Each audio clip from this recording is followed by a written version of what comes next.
This little bungee.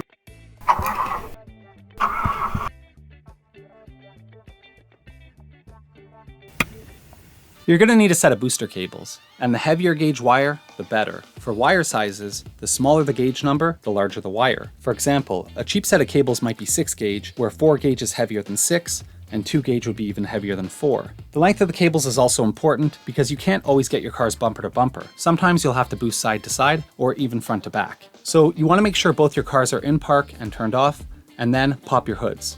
The hood release is usually on the driver's side, lower dash. Then I slide my fingers along under the hood until I find the release latch. At that point, I open the hood, find the support rod, pop it out and into the hood. Take your cables, spread them out end to end, and do a full inspection to make sure that there's no nicks or tears in the insulation. At this point, it's best to treat them as if they're live. Now, you'll notice that red is designated positive and black is designated negative, and that is a good way to hook it up. The important thing is to never touch the ends or insides of the cables, and it's also very important to like and subscribe to my videos.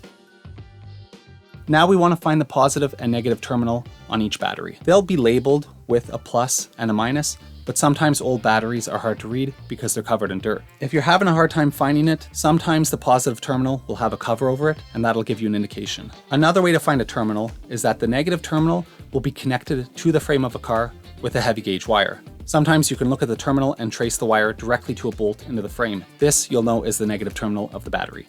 So next step is to connect booster cables to your dead battery.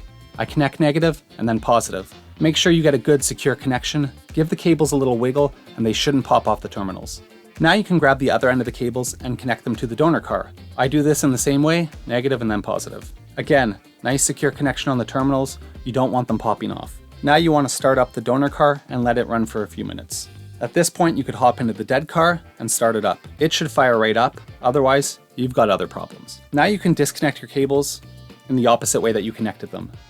Take them off your donor car, put them on the ground, make sure the ends don't touch, and then take them off your dead car.